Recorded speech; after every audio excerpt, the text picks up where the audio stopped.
Welcome to Buckets, coming in from the Tommy John Home Studios. My name is Matt Moore. I'm the senior NBA writer for the Action Network, joined by Joe Dellera at Joe Dellera. He's host of the Cash That podcast. His work is all across the Action Network. Phenomenal capper on all things props. Joined by Brandon Anderson at Wheaton Brando. He is our NBA futures analyst. We're going to talk in a little bit about reaction tonight for this episode from the Oklahoma City Thunder advancing to the Western Conference Finals. After their blowout win over the Denver Nuggets. We'll give some big picture views on that. We'll talk about what our best bets from this round were, what our worst bets from this round were. I'll have to cut myself off for time. And we'll talk about best prop leader bet for this round. We'll give some like early kind of thoughts on these matchups to give you the kind of look at what the week ahead's looking like. On Monday, Brandon and I will do our traditional series preview and game one bets. So we will do both Eastern and Western Conference final previews will be out on Monday in the afternoon. They will have best bets in them for Tuesday's game one between the Thunder and the Wolves. And you'll also have our thoughts on game one of Pacers-Knicks. I can't believe that that's the thing I'm saying. The conference finals, Knicks-Pacers. We'll also do a best bets episode on Tuesday for Knicks-Pacers as well. Throughout this week, starting on Tuesday at 5:30 Eastern, Buckets Live. You're on your way home, you're on your commute, you're on the train. You can pop open youtube.com/the Action Network. We'll have a pregame show that's going to talk about our best bets, prop perspectives from a number of guys. We're going to have I'm going to have Mike Fiddle on doing market reaction and analysis. We'll do prop angles, all sorts of cool stuff. Check that out. Post game, we'll have reactions to those games and what's immediately is happening in the market after these games. That'll happen after those games. So you get Buckets Live twice a day. Actually, we're doing this the regular show too. It's gonna be live at 2:30 Eastern every day, Monday through Friday, Monday through Saturday. Actually, no show on Sundays. If the Lord can rest, so can we. So that's gonna be the week ahead. You can hit me with questions about this.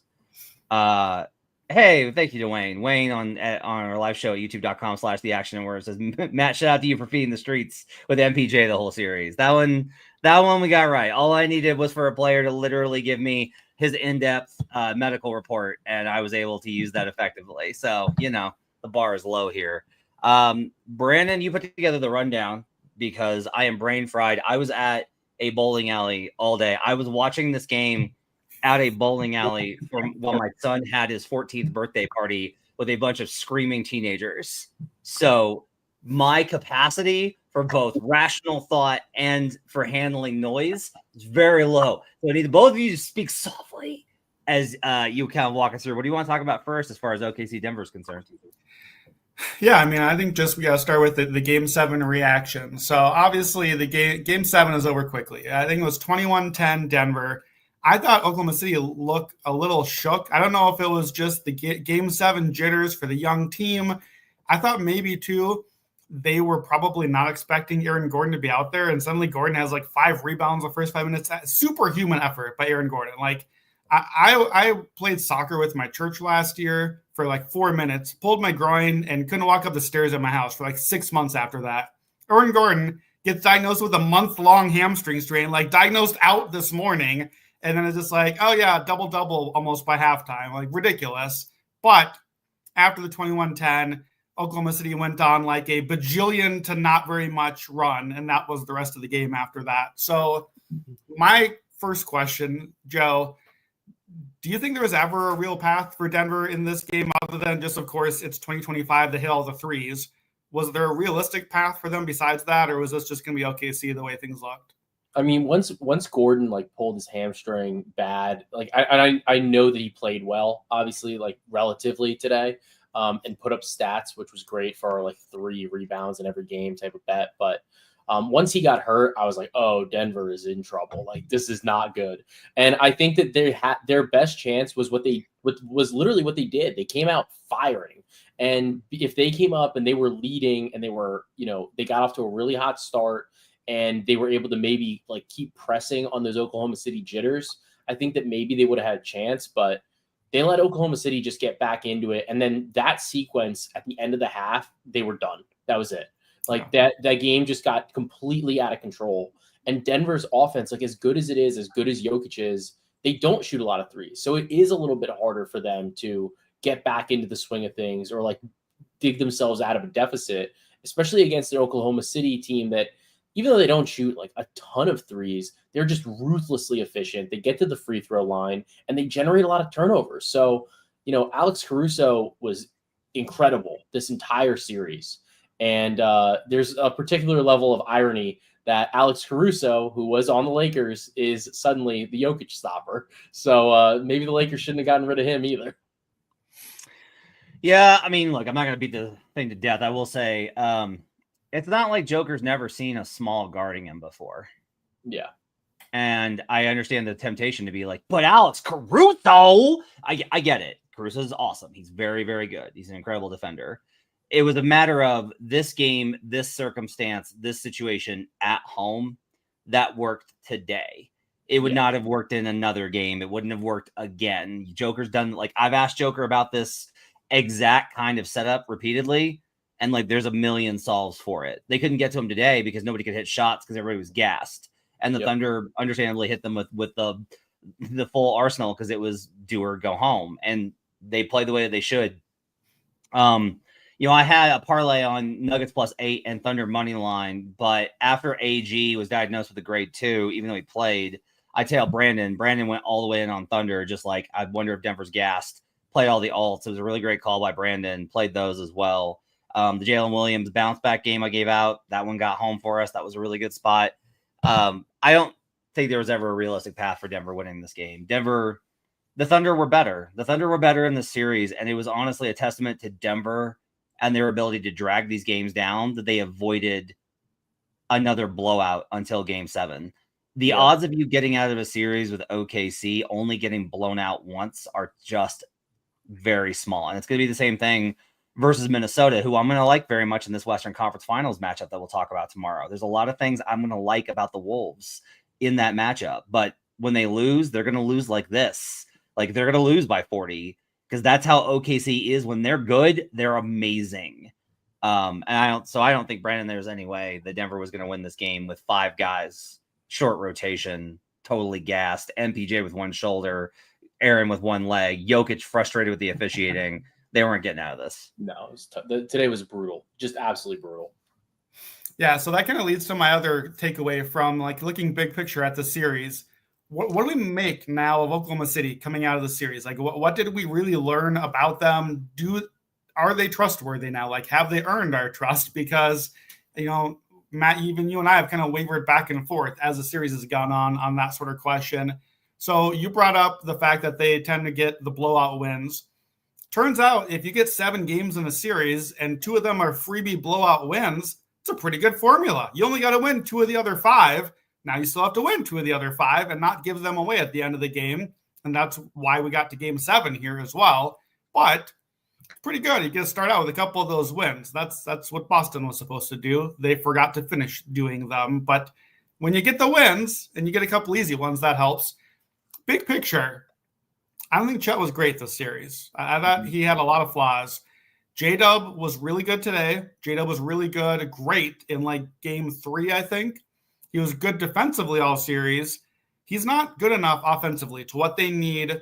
In my mind, when I think of like, okay, who's the second star offensively? It's got to be him. It's definitely not Chet right now. He's not showing up offensively for them, and he didn't last year in the playoffs. J-Dub had 2 games that were good enough, but I don't know if there was enough. To me, I think Alex Caruso was actually the second most valuable Thunder player for the series. Like, even accounting for minutes and everything, he legitimately, like, we think of superstars in the NBA as the guy that's the closer at the end of the game. Like, you go get the bucket. Caruso is, like, so good and so impactful defensively. He is a defensive closer. Like, I don't even know if we've seen guys be that. My problem, Caruso is so good and so impactful, and I'm aware he can only play so many minutes. I did not really gain a lot of confidence in Mark Daigneault this round. It took him until Game 7 halftime to put Caruso out with the starters coming out of the half.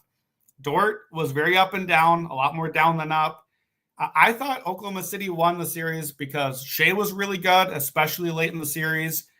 And I think that their bench really was the big thing. Caruso was awesome. Case on Wallace. Matt, I know you had his overs a couple of times. He kept being really good game after game. Wiggins was pretty good. Jalen Williams, the other one, came in mid-series and changed the game a couple of times.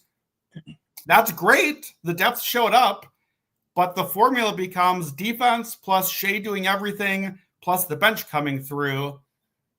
And I don't know if I'm totally convinced by that yet. Joe, did you feel like this was convincing to you? Do you feel like you trust them going forward? Does it even matter with so many of the other top seeds out now? I mean, I think it's a little concerning too. Like they played a 7-game series. Like this is a team as good as Denver is, Jokic, best player in the world. This Oklahoma City team was supposed to be like transcendent based on all of the advanced metrics. And you get put into a 7-game series because I think they struggled to find real offense. Like, and I think that goes into your J-Dub point to a degree, because they needed to have Hartenstein and Chet out there really at the same time. And that severely limited what they could do offensively.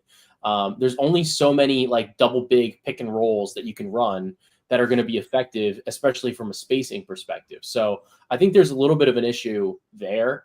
And then I think the point about the rotations is notable because like, I think it's important to have this depth and this versatility, or so to speak, but like if you're not really using it, or if you're not really optimizing it, then what's the point? So I think that Oklahoma City probably could have closed the series out maybe a little bit faster maybe in 5 games or 6 games if they were a little bit more aggressive with some of the points that didn't work. And if they really just put the pedal to the metal. So I'm a little bit concerned about that. On the flip side, they still came out of it. Maybe to a degree, it's like they didn't have to change too much. So they're like, we can get through. But I mean, the fact that you're getting to a game 7 and like it's being forced that way, I think is a little bit concerning. I do have some worries about Chet as a creator for himself and for others. And, as you get further into the postseason, where now teams are seeing what you're doing, there's more tape, there's more film, there's more like advanced, or there's more nuanced defenses being thrown at certain things. There's now 7 games of extra tape about what this Oklahoma City offense likes to do. Minnesota's got a solid defense as well. So even if they're able to beat Minnesota, which I think they should, that's still just another way to scheme. And I think we all are kind of agreeing that Oklahoma City's really good because Shea is incredible. And like the team obviously is really good, but their floor is higher because you have Shea. If you're able to do anything to slow Shea down, like I don't think you really trust anybody else on Oklahoma City to say like, all right, well, you can go get us a bucket for sure on this possession. Like there just isn't somebody else that you really, really trust to do that. And I think that's common, honestly, at this point with all the teams left, where if their number one guy like isn't getting you the bucket, you don't totally trust anybody else. But with Oklahoma City, where they do rely pretty heavily on a lot of role players, I wonder how that's going to translate moving forward. I'm a little more confident in OKC, I think, because I tend to look at these situations as pluses and not minuses. And if it's like, well, they went to 7 games versus the Nuggets. Yeah, they actually hit adversity. Do you know what happens when you don't hit adversity? You become the Cavs. That's what happens when you don't hit adversity.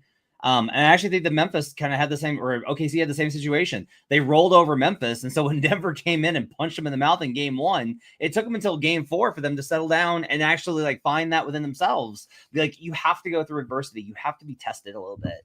And for them to have responded and gotten out of this and to get out of it largely, from an injury standpoint, knock on wood, unscathed is huge. Like, they went 7 games, but they're young. They can do this. Like, they have the legs to be able to do this. They're not just trying to hang on. I think that really helps them, at least with going forward. I'm not as concerned about it. I think that I am, how can I put this?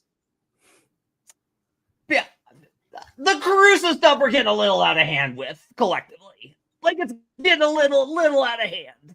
And this is like a very me thing where it's like, no, yeah, he's awesome. He's incredible. And then everybody's like, is he the greatest defender of all time? And I'm like, well, no, okay, bring it back. Like, he's very good, and he's perfect for this team because you could just, I'm okay. the thing is that people think I'm a Nuggets fan because I cover the team. Don't care. Win, lose. Honestly, like I don't have to drive on I-25 4 more times, and that's very important to me. Let's be honest. OKC fouls. Like, it's what they do. Like, their foul rate the regular season was extremely high. I like teams like that. I like teams that play physical, but like that's like the secret genius move is like foul a lot and get away with it because that's how these playoffs are and they can't call everything. Like, that's just kind of the reality of it. And that's okay. And that gives them, I think, a very good chance versus Minnesota, who I don't think wants to see that kind of physicality. They're tough. They are a tough team.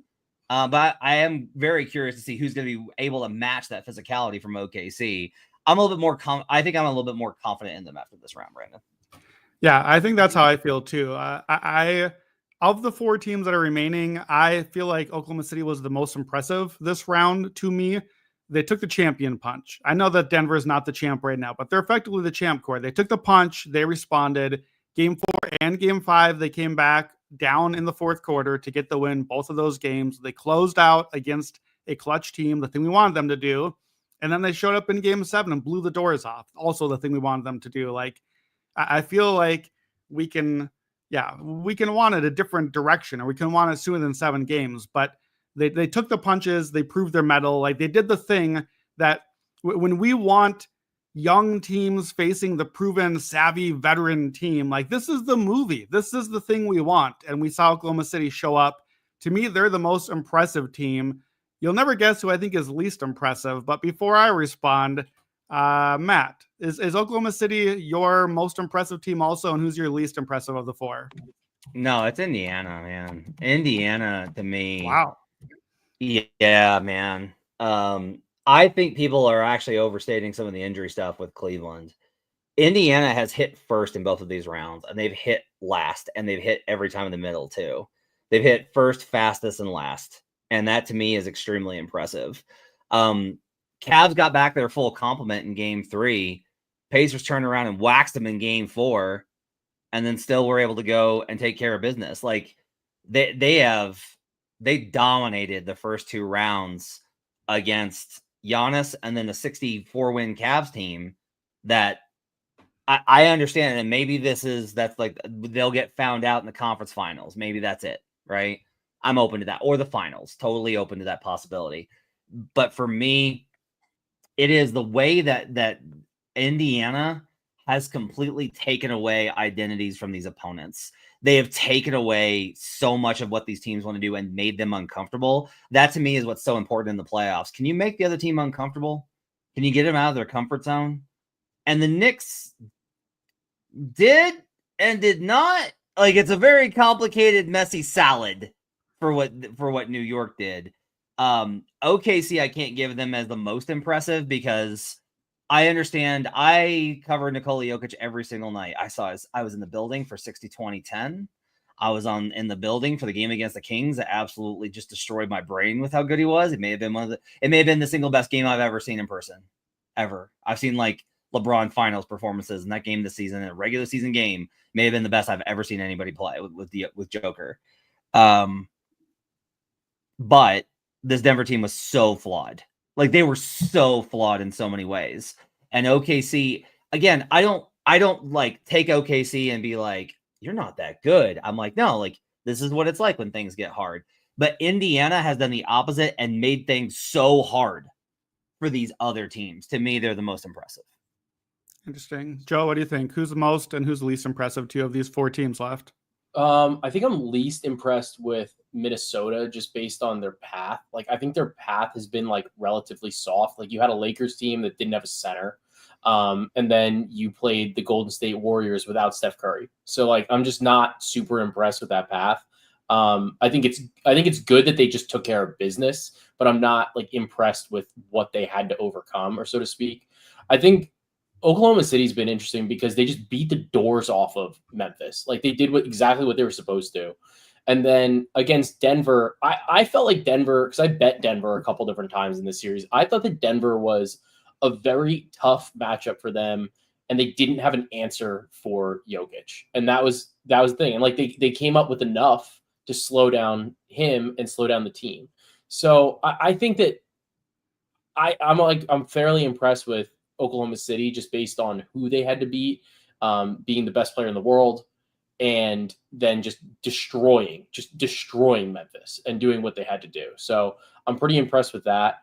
I think that both teams in the East, both the Knicks and the Pacers, have had interesting kind of runs, or so to speak. I felt like Indiana was going to beat Milwaukee like handily, like going in. Like I wasn't super surprised with that. And then when Dame went down, it was definitely over. But the Cleveland stuff, it's hard to really judge based on like I don't know. Like I get like they were hurt, but like they missed a lot of players. But at the same time, like we've kind of said, is Cleveland good? Is Cleveland flawed? We don't really know. So I'm not. Both of them had interesting bats. Yeah, well, I mean, a thing too that's easy to forget now, and the wins count however you get there. For the Pacers, for the Knicks, for the Wolves, there's reasons to discount all of them, but it doesn't matter. They're the teams that are left, so Yeah. that's where we're at. For the Pacers, it's easy to forget. Both rounds, they've had a win out of thin air, like a win down 7 in the final minute. That like what was the stat that teams are like 3 and 1,200 or something over the last this century, and 2 of them are the Pacers. That's one each round. That like okay, they won 4-1, but they really should have been 3-2 in both of those series, and then we'll see what happens from there. We'll see, can they close out? They probably do. It doesn't matter. The wins count, but I do think like we can credit the wins for each of these teams while also taking the context and learning from it. For me, I'm sure this will come as a real shocker. 2 things. My least impressive team, I was like, it's all of them. Who can I pick? How can I pick only one? They're all so unimpressive. But I had to pick only one. So, of course, it's the New York Knickerbockers. Of course, it's them. They have one impressive win the entire playoffs.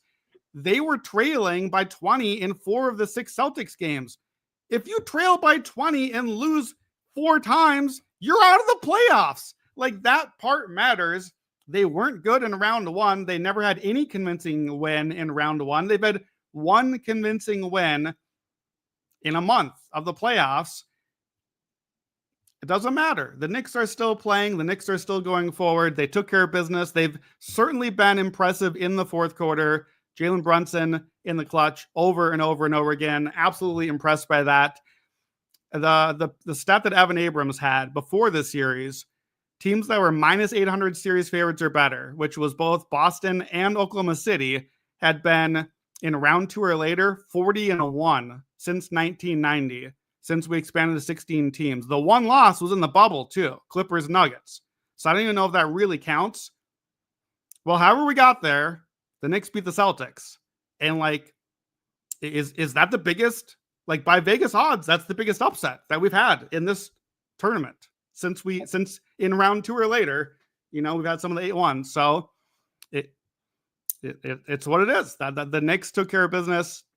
And I look at the field and I'm like, okay, well, this is now, I think we just saw the stat since 1980, I think, until 2020, that there'd been only one or 2 seed remaining in this Final Four once ever. Now in 5 years, it's happened 3 times. So I look at the field and I'm underwhelmed. I'm like, well, it's just Oklahoma City. And then it's the scrubs left over because the good teams are all out. Well, that might just be the playoffs now. That might be the thing that's happening now.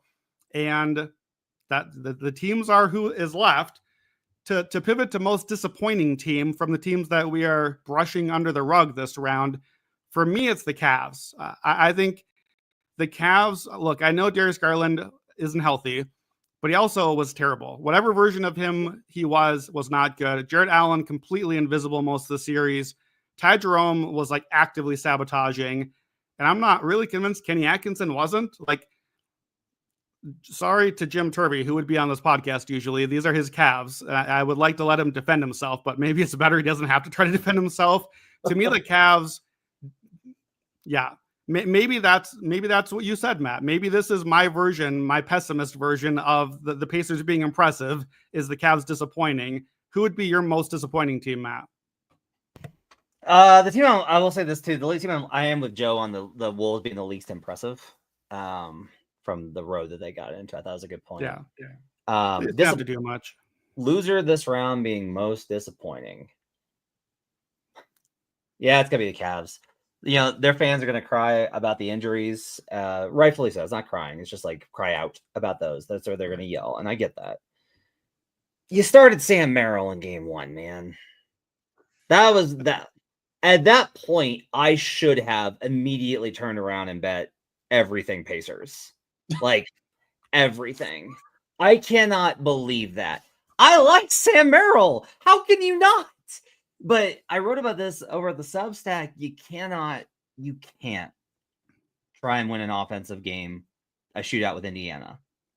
And Cleveland was like, but our offense was the best in the league and way better than theirs. I understand. But that's where the Pacers want to live. You can't do that. You got to slow them down a little bit. If you let them go, they're just running at you every single time. They didn't slow the game down. They didn't play the best lineups. It was a disaster to me. Good. No, I was gonna say I think Cleveland's like a no-brainer on this one. I'm so. But we could say that. But here's one thing: Tatum doesn't get hurt until 7 points down, game 4. Right? Like, doesn't have to. No. Like, the only person in action that really took the Knicks seriously was Joe, and that's because he loves them. Like, they're all. Brandon, I hear you on the Knicks being the least impressive, but also, like, I don't know how it's not Boston then, because you're right. Like, they were down 20 and they lost up 20. That's true. That's got to be most disappointing. Yeah, well, and to the stat that I said, they're on the hook now for the biggest favorite to lose a series, and it's not just because of Tatum. They were down 3-1 with them. Andrew says this segment is #mean. It's true.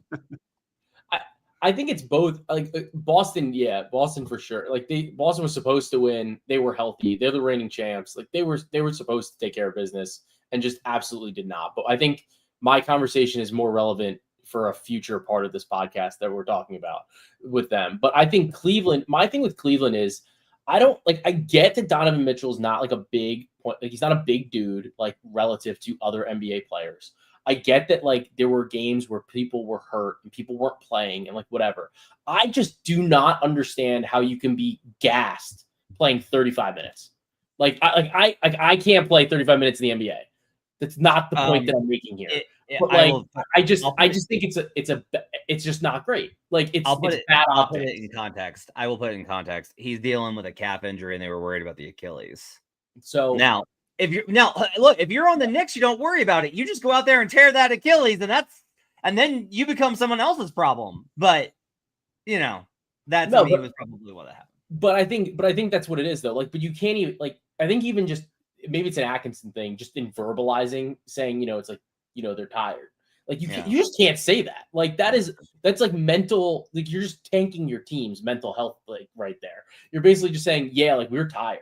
You're just gassing up Indiana for like what Brandon was saying, Indiana just was disrupting what these teams wanted to do. And like, if you go out there and you just admit it's like, we were tired. Like, what do you think Indiana's going to do? They're going to do it more. Like whatever they're going to pick you up from baseline to baseline. Cause they're just like, oh yeah. Like they just told us that this is working. They're tired. Like we're going to do that again. So like I'm a little disappointed with that with Cleveland. And then like, I don't know exactly like what was going on with some of the injury stuff that they had, but like I think it's a little bizarre in a way. Like Evan Mobley missed game 2, and then he comes back out in game 3 and plays like 40 minutes. So like I'm like, what were you sitting for? Like what happened here that you could miss a game and then come back like 2 days later and still play 40 minutes? So I don't know what was going on there, but I don't know. Like, I think that there's a lot of other teams that like, the reports come out after they get bumped and it's like, oh, so-and-so, like Jaylen Brown. Oh, he's got a partial tear in his meniscus. None of that from Cleveland, really. So I don't know. Like, it felt soft. Like the loss just felt soft to me. Like you're saying you're tired. You have players missing games and coming back, like whatever. it felt soft. Tough teams go down by 20. You know? And make the opponent miss threes. That's what tough teams do. All right, Brandon, keep moving. Let's talk playoff MVP, because I have long been a proponent of get the finals MVP out of here. I don't need an MVP for a 4-game sample. Give me a 2-month playoff MVP. So, I do my playoff MVP ladder each round. I think this is meaningful because I have a couple takeaways for mine. So I have my ballot. Joe, you have a deep one-man ballot, I'm sure. Do you have any thoughts on playoff MVP other than Jalen Brunson? Yay. So for everybody to be aware, my list is Jalen motherfucking Brunson and everybody else. But I do think that Jokic has to be on this list. I think that Shea obviously has to be on this list. And I think that, honestly, Andrew Nembhard should probably be on this list. So he's been awesome. But I think that a lot of these teams where somebody's come forward and been like a true MVP, or so to speak, for their team, where they've been like head and shoulders almost better than everybody else, those teams have gotten eliminated like really early, I think. So I think that's my big takeaway from it, is like the Giannis's, the Jokic's, even like LeBron was absurd. Yeah. And then they just get bumped. So that's kind of my takeaway, is that the teams that have needed that have often been eliminated already. Yeah, that I remember that being even more pronounced last year as well. That like the star kept losing the series. I don't remember the record, but I think at one point I think I had it that like the team, or the team with the best player in the series on how the series had played out had been like 4-8 or something like that. That the team was beating the individual. So here's I'll frame the question to you this way, Matt. I have Jokic as the MVP of the playoffs so far. He's not going to stay that way because there's an extra month to go. But right now, he's in a tier by himself. Doesn't really matter. What I'm interested in is I have on my list 5 guys next. And I'm curious on 3 of them, the 3 that are still playing, what order you would put them in. So I have all pretty close. I have Jalen, Joe's version, Brunson 2nd, Tatum 3rd, Shea 4th, Ant 5, Donovan Mitchell 6th. That's my next tier. Matt, I'm curious, what order so far would you put Brunson, Shea, Ant in? And does that have any relevance to you going forward? Okay. Shea is in tier 2. Brunson's in tier 2. Shea's numbers over the last 4 games of the series were phenomenal. Like, Shea had a rough start to the series and closed like an absolute demon in 4, 5, and 7. He was phenomenal. Brunson, clutch shooty hoops. Like, that's it. Like, Brunson makes the clutch shooty hoops. That's what he does. And 45% from the field, 39% from 3. 27, 8, and 6 seems pretty good. By the way, when I looked up, I decided to go ahead and look up numbers for this and was like, oh, Jokic is number 1 on BPM. So Brandon will have him first. Do you not have Jokic first alone in a tier? I have a hard time with it because the thing is that I understand the overall numbers. I did not feel like Jokic shaped these playoffs the way that he has in other years. I genuinely felt like he struggled in round 1. He struggled in round 2. He had individual games that were transcendent. He has a ton of usage because the ball's always in his hands. But also, this is like, I take him for granted because I watch him every night. I just do. Yeah. Like, there's no way for me not to. Yeah, we're holding him to the Jokic standard. So that's a hard standard to hold. If this is like graded on a curve, then I can't have Jokic in a tier by himself. Yeah, that's fair. I think too with the playoff MVP concept, the thing that makes it tricky is like we always going to debate of what does value mean. Well, in the playoffs even more. It's like, okay, well, some dudes have played like 2-3 extra games. That's a lot more value adding. And also the fact that Jokic has been not great Jokic, but still really good Jokic, but against the number 1 defense and a top 5 defense in the Clippers for 14 games now. Like if you're going to do like by VORP and count like how much stuff is adding up, 14 games of Jokic is miles better than any other thing so far. But I don't know what you really do with that. Like 14 games of Jokic is going to end up being more games maybe than like Brunson or Shea or Ant end up 3 rounds in. So yeah, I don't know. I think similarly in a playoff setting, when wins are so important, Brunson's getting all the wins at the end of the game. Like, Brunson is getting the Knicks over the finish line over and over again.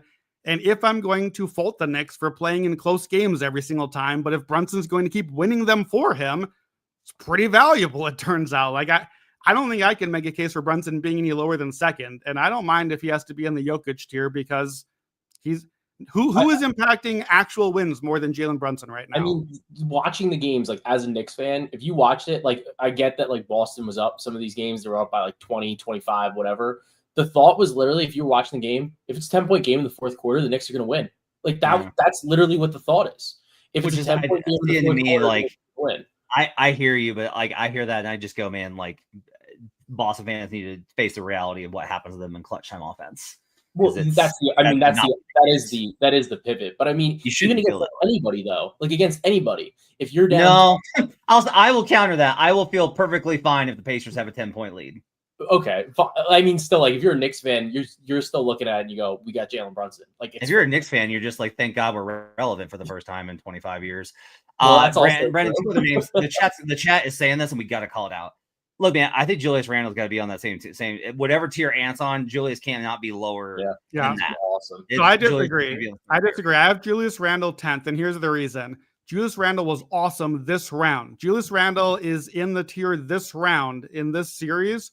Julius Randle did that against a Warriors team that had no shot to win the series once Steph went out, and I'm factoring that stuff in. Like, if we are not impressed by the Timberwolves, then by this round, then we can't be that impressed with Julius Randle's playoff MVP status, wherein Ant still had better numbers overall than Randle, even on the series. Like, Randle was awesome.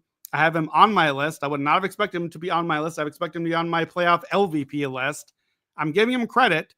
I've been in my top 10, but the first round counts too. The first round was harder. Ant was better in the first round than Randle. So that's my response. I have it thought through. Let me give you my other 7 to 12 guys. So this is my next tier because there's one more question with it. Giannis, Derek White, Steph, Julius Randle, Josh Hart, Alex Caruso. Notably absent, all Pacers. I have no Pacers on the list. Specifically, I don't have Tyrese Halliburton. And maybe that's not fair because Halliburton, again, did the Brunson thing a couple times and stole a couple wins late in games for them. But overall has been very up and down. And the Pacers have been a thing I should like. I want the team. I want all the people to show up. And like Joe, you mentioned Nembhard, maybe he's on here. Siakam's been really good. Nesmith has been awesome for them, but all like relative awesome. There's not a star right now the way Halliburton is playing. Should we be concerned that Halliburton is not like a top 10 playoff MVP performer right now, Joe?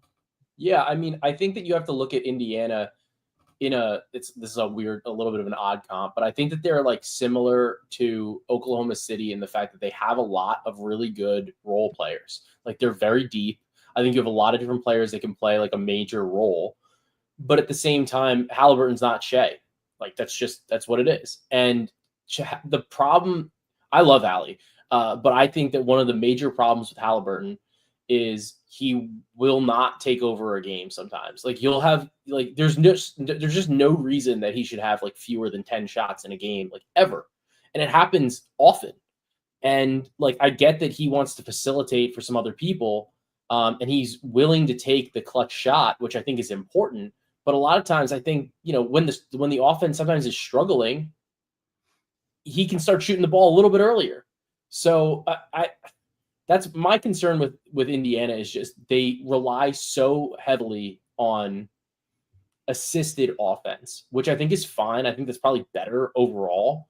But if that breaks down at all, they struggle to score in those situations. This is the most real Hooper ass take from a Knicks offense. We're not going to actually generate anything good. We had a 111 offensive rating versus the Celtics. Bing bong ass take that you're going to hear on this podcast all week.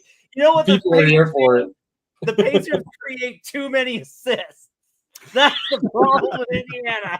It's not too many. It's real basketball. It's the proportion of the points that are off of assists, which is high, which I think is overall a good thing.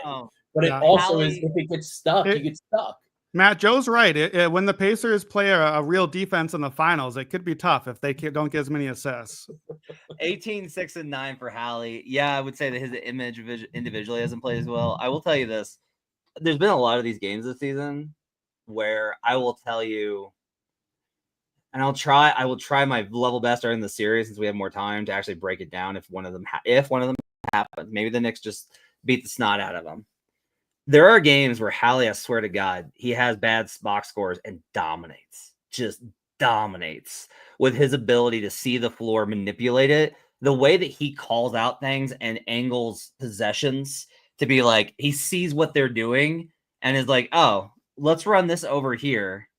And they're going to have to react to this. And that's going to get my guy over here. Not a shot. No.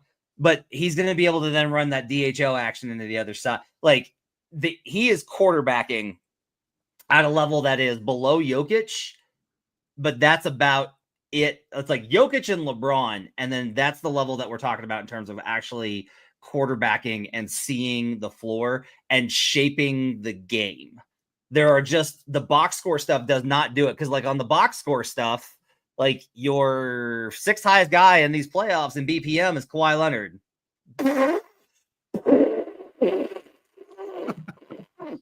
So there's ways of shaping the game, I think, that Hallie does that you have to be able to kind of recognize. Let's keep it moving, Brandon. All right. What did we learn for next year? Like, what have we learned from what we've seen so far that when it comes to mid-April next year, you want to put the playoffs, what's the thing that you're going to forget by then that you want to tell your future self to remember, and or as you're like building your title portfolio? Joe, what comes to mind for lessons? I think that your favorites are a little bit more susceptible just because, in large part, because of the rise in 3-point rate across the league. Boston in particular, I think, was like, we've talked about this all year. They were just highly susceptible to high variance outcomes because they're taking more than 50% of their shots from 3-point range. They have a lot of good shooters, but sometimes when that shifts a little bit and maybe Tatum's taking too many or Jaylen Brown's taking too many, you're taking those looks that had been going to like the Hausers and the Pritchards of the world, and it swings it a little bit. So I think that you have to look at it where the favorites, I don't know if they should be favored to the degree that they are. And I think maybe a little bit of it has to do with what the path is. I think the other thing is we can look at this and say, okay, outside of Cleveland, because Cleveland really tanked in the odds, right? But those preseason favorites, I just don't really see any real reason to buy into them at the beginning of the season when you could wait until basically right before the postseason and not really lose a ton of value. And maybe something happened over the course of the regular season that I know like has differing amounts of value now. But maybe something happened, whether it's an injury or a trade or anything, that you go, like I don't need that team anymore. I don't want to have a position there at like a plus 300 type of number. So yeah. I think that you want to be betting long shots that you think the odds are just never going to be available again at the beginning of the season. And the top teams, like the favorites, I just don't really need them at the beginning of the season. Well, one thing I think I've learned as a bettor, you don't have to bet everything. You don't have to win every market. Like if there's a team that is that much of a favorite and there's never a dip all year and there's never a dip in the playoffs, they never trail and you never bought that ticket, that's fine. There's so many other things to bet. There's so many other markets to bet. Like you don't need to have every single winner. And sometimes if you just, if there's a Boston last year that's just wire to wire all the way and you never found your spot to buy in, that's okay. You don't have to have that ticket. You can get some other tickets. I agree on the variance thing. I think we were talking about this in our group chat with Jim Turby today. I think the best of 7 might be more of a best of 5 with the way that the modern NBA looks now. And it might even be veering towards best of 3. So to me, I still think game to game, the better teams are that much better, but the variance is making it so that like if you look at baseball, I remember seeing one time before that in order to get like the 80% outcome of for sure the better team advances in baseball, you would need like a best of 51 series or something like that, because you need that many games in baseball to make sure that the right team advances. Now, I personally, this is a very Brandon take, I have always liked the NBA because the right teams advance and the better teams win the championship. I want deserving champions. It feels to me, and you hear this, I think, in my comments, that there's less and less of that. We're getting more and more of these upsets because I think we're getting more March Madness-y results. We're getting a best of 3 type result. We're getting more injuries too. That's certainly part of it. But I think the variance thing is making series much more volatile. 7 champions in 7 years we'll have now that Denver is out. The last 6 champions have not even made the conference finals. I hope I remember that stat next year, because that to me is an attrition stat more than anything. You play a lot of games, put a lot of miles on. So whoever it is that wins the title this year, I don't think I want that ticket next year. That's very NFL. NFL had 8 champs in 8 years, 2008 to 2015. Again, I want NBA. I want the sure team to win at the end, moving towards NFL. And then my other takeaway, Joe, you mentioned this too. Regular season, I hate this as well. I think it means less than ever, in part because the whole point of the regular season is getting a better seed and getting home court in playoffs. Like, that's the reward of all the stuff, is getting in and getting home court. What do we just spend the entire 2 rounds talking about? Is home court doesn't matter. It doesn't matter where you play. The threes to make it don't matter. You can win anywhere. So why am I grinding myself in the dust for 8 months to earn home court that I don't need in the playoffs? To me, I need to factor those things in, and that kind of factors in for regular season too. Matt, thoughts on any of those or other lessons for you? Yeah, I mean, I think it's all really messy because it's like the Cavs didn't grind them. This is the big thing with Cleveland. They didn't grind themselves down. Like, if you paid attention, they paced themselves very well. They won 64 games, but they rested guys. Yeah. Like, they were very careful with making sure guy needs to miss time, and that means we lose a game. No problem. Oh, we're on a back-to-back and just beat Boston. We just threw a bunch into that game. We're sitting everybody. Like, they didn't go for it. And they still wound up here. Like, this Cavs didn't run out of gas, Garland suffered a toe turf. Mobley was fine. He tweaked an ankle. Hunter dislocated a thumb. Like, these were not soft tissue injuries. Like, they, from a health perspective, I think just got hit. But the bigger thing is just like they really did just get hit by this Pacers team that had what it was going. And we are seeing this because I said this last year where I was like, look, we're not going to, whatever. I asked people in March, I put out a Twitter poll and I said, what do you think is going to be the finals? Celtics, Thunder, Celtics, not Thunder, Thunder, not Celtics, or neither. And the winner was Celtics, Thunder. Because, like, that's what people believed was going to happen, was like we were going to get Celtics, Thunder.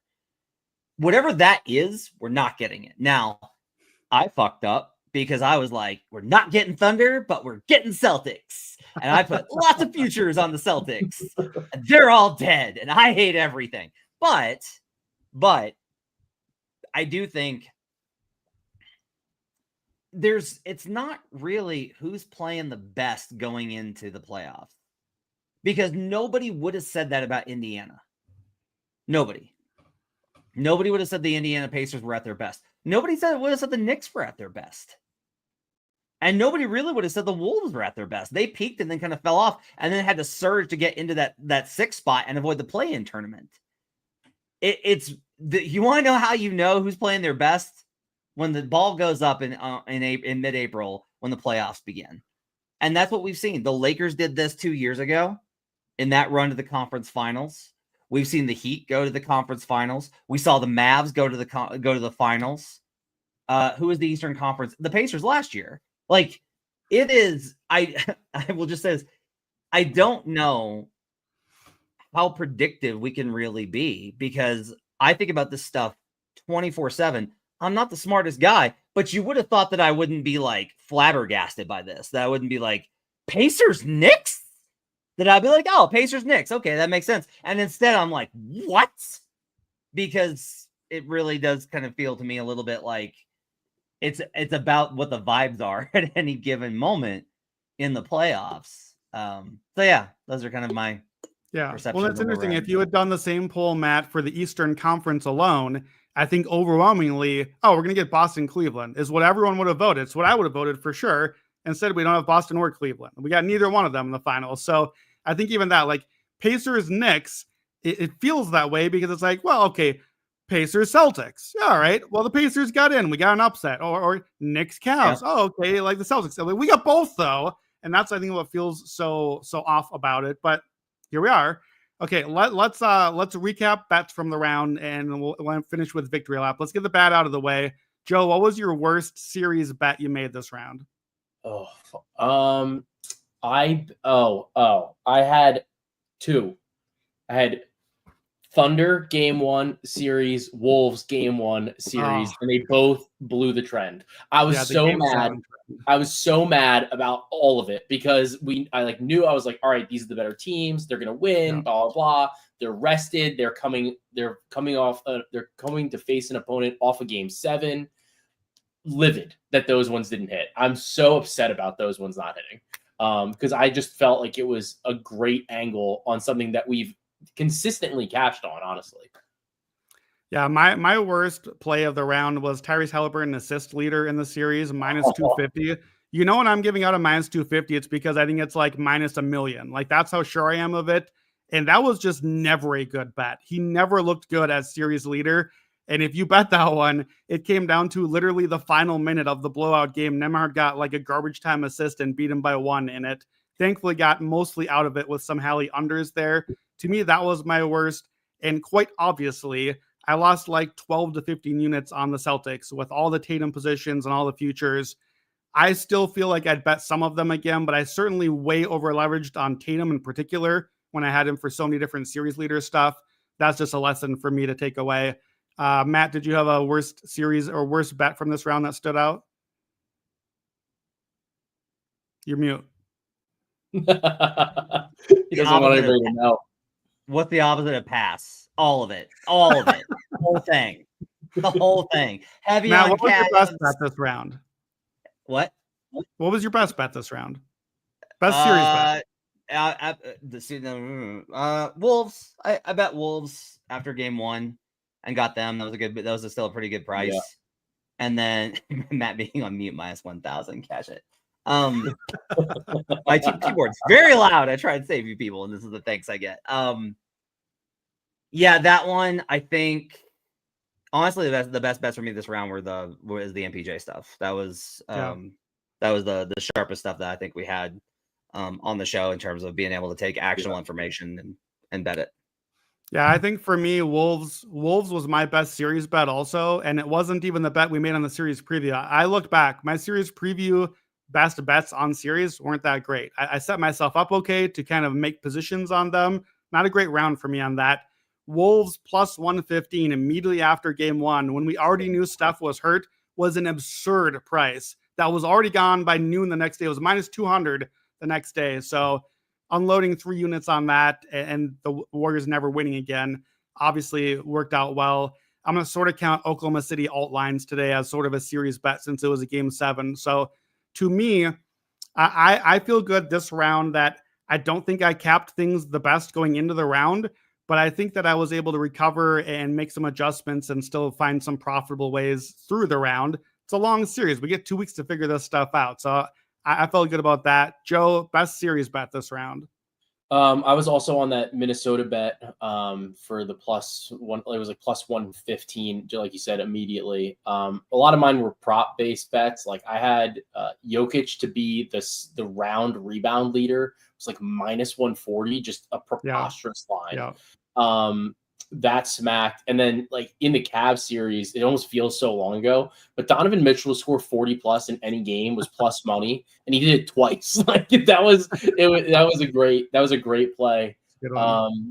Yeah, so you know, and I degenerate bet the Knicks like a couple times. How was your best bet not betting the Knicks to win the series and the title? Down 20, down whatever it was. When did you bet them? When the Knicks were down 20 in game 1, and I live bet them to win the series, the East, and the title. I got like 55 to 1 and like 80 to 1. Yeah, because I was laying the numbers at the time with my overconfidence in the Celtics. That's how you got those numbers. So those are good tickets to have right now. My best prop bet of the round was definitely just hammering Shea assists game after game after game. We got a lot of game overs. I bet Shea series leader at 6-1 full unit after one game, I think, when we saw Jokic was a little bit limited and Shea was getting them.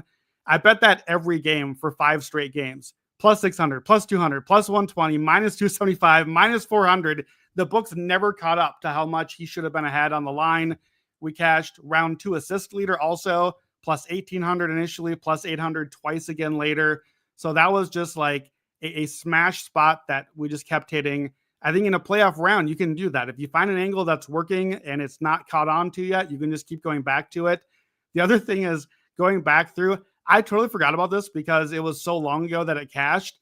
Shea, 8 rebounds in any game, plus 290 for 2.5 units, cashes at halftime of game 1. I forgot. This is like one of the greatest like any game bets. It was so much fun to just see it like immediately be halftime. So that MGM still has not cashed my bet on that, by the way. They've still not cashed me.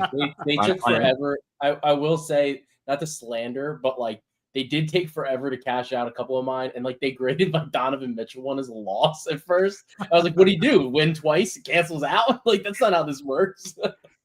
Matt, did you check these? Go back in your books Matt, and like check these. Make sure they're graded right. Yeah, for sure. Especially like the more niche of an angle, the more Brandon that an angle is, the more likely that you should probably check the bet and make sure that things are grading. Even as I'm like grading stuff in the app, I have to double check and make sure we're getting everything right because there's we're betting some real niche angles here. Matt, you said MPJ props. I know you crushed those game after game. Did you have another prop or series leader or anything else that stood out for you? The biggest thing was just J-Dub assists was such an absolute monster in the series. That was he honestly played a lot better, I think, than his line did. The conversation about it's why we got really good numbers, I thought, on today's performance, where I was like, he's gonna have a great game with AG being banged up. If AG had sat, it would have been even better. I still got to get more confident, I think, in when I've got these angles playing them more aggressively like you do, because I missed out on a couple of spots where I was like, I'm always so hesitant to play the high end of these angles because I'm just like, well, I don't want to, I could be right. I'm not gonna be that right. And it's like, well, no, it's like the drop, the move to get to be that right is very small. So I missed out on a couple of those, but in general, the Thunder Nuggets was pretty good for me overall, as from a prop betting perspective. Yeah. Oh, also fucking Derek White. Shout out Derek White. I'm gonna miss Derek. I swear to God, there was that brief moment of time after they won Game 5, Joe, when I was like, if the Knicks just choke this away, Derek White, final conference MVP, is live at 80-1. I just needed the Knicks to fuck up twice more, but no, they couldn't help me out with it. Matt, I will say, when you mentioned the thing about like trying to like attack harder on some of these prop angles, I do think it's like I think it's a risk like tolerance type of thing. Yeah. And I do think it like kind of goes hand in hand with not only the risk tolerance, but if you think that angle is maybe it's going to be there again, but like if you're really right, you're never going to bet it again because it's just going to be gone. So I think you almost have to think about it where, if you feel like you're really right on something and you're willing to maybe bet instead of 1 unit, even if you go up to like 2 or 3, so it's not completely over leverage because that's just not the way that we bet. And really, honestly, betting more than that is generally irresponsible. So like if you think about it that way, and then you can find some of the alts to bet it, you can really capitalize while, sometimes mitigating your risk or your exposure just because you're getting in early. I know like it's tough to swallow sometimes, but just for some of the listeners there, I like, especially in these series where the matchup's going to be the same like every game. In the regular season, a lot of times you'll get these opportunities where you'll think, I think in this particular matchup, maybe, for example, like Thunder Nuggets, they're not Thunder Nuggets, Thunder Wolves, you're going to get 4 matchups during the regular season. The books don't like totally translate what somebody did in one game like 2 months ago to the next game when they're doing the props. There's also some different things in the lineups, whatever. But a lot of times the angles are still there. In the playoffs where it's the same series, the same teams, a lot of times those just evaporate. They're gone after one game because you were really, really right. And you could have trusted yourself with that and your units as well. Yeah, and I think kind of what you said too, Matt, that like a lot of times if you, especially on a prop, it's like, like especially like Case and Wallace was a prop I know you were betting, and it would be like over 5.5 points. Okay, well, like 10 points is not a big difference. That's 2 more buckets from him, but the number suddenly might be like plus 350 instead of a minus 110. It's like, okay, if I'm right and he played a bunch and I got a couple more buckets, like that to me, that's why I like the idea of an escalator. That's why I keep calling it that, is because it's like it's raising the floor for you, getting you so close to that next level. And the payout, like the percentage implied, changes way less than the payout for us, that you're getting like an extra $2-3 a payout per bet. So I think to me, that's why when you have the right angle to really, really go in on it. And look, it's going to go the other way too. Like I had in the last 2 weeks alone, I think I had at least 3 or 4 game nights where I lost like 5 to 7 units on just games from that night, not futures or other stuff. Yeah. Those nights suck. Like that's a lot of losing on one night, but that's because and I'll be like 0 for 12 on a night. Well, 0 for 12 is really like 0 for 3, but I bet each thing like 4 ways, and then it was super wrong and lost all the stuff. But then you hit one thing the next night and you got it all back. So it comes back to the risk tolerance thing. Joe, Matt, and I are going to have all our series preview stuff. So we're not giving series previews bets right now. You're not on them. So give the people anything you want for next round that you've already stumbled upon. A team you like, a prop you like, a series leader. What series bets are you already playing? So I'm going to give these 2 out because they're the Knicks stuff. The Knicks stuff has been out a little bit longer. Josh Hart to average 10 plus rebounds per game was plus 210 on DraftKings. It's plus 190 now. I think that is a smash in this spot. Over the last 2 seasons, including the postseason, he's averaging 10.8 rebounds per game against Indiana. Just love the spot. And also, like, if Cat inevitably gets in foul trouble one game and Hart has like an 18 rebound game, you're just going to be cruising here because the floor is so high. And I also bet I bet Cat scoring leader in this series. I got like a 15-1 on it. I think it's worth a couple bucks. He's averaging 30 points a game against Indiana this season. So I think that, we haven't seen anybody on Indiana be like a consistently high scorer. So to me, this is really like heads up with Brunson. And Brunson's been awesome against Indiana as well.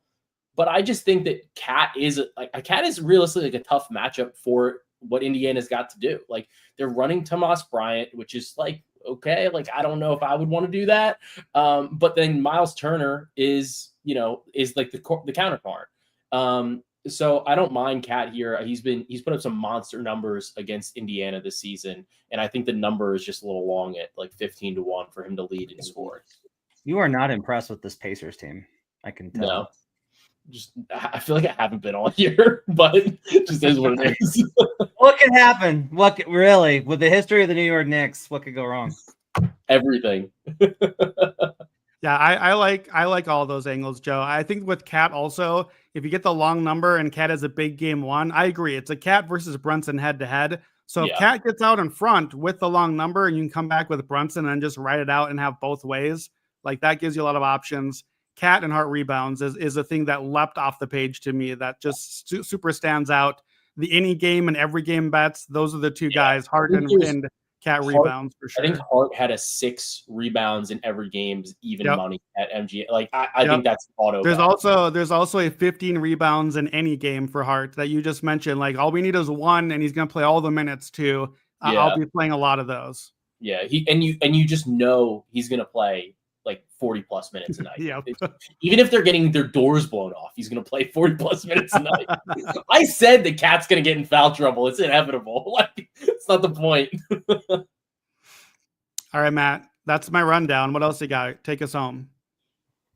All right, guys, thanks for joining us. Appreciate you guys being with us on Buckets Live. And if you're listening to us on the podcast, give us a 5-star review, please. My thanks to David Payne, our producer, getting us up on the podcast side. Gifford Gould over at youtube.com/theactionnetwork.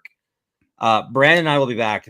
Those episodes will not be live. Our next live episode will be Tuesday at 2:30 Eastern for best bets for the Eastern Conference Finals game 1. So tune in for that. We'll have a live show before Western Conference Finals game 1. You'll have series previews and best bets for game 1 for me and Brandon tomorrow in your feed. Conference Finals are here. Bing bong. Go Pacers. Ow, and Thunder up. I'm all of them. I like all these teams. I like every single one of these teams, and 3 of them are very serious, and 1 of them Joe loves. So it's going to be a great conference finals. Hope you guys have yourselves a great day. Till next time, let's get buckets.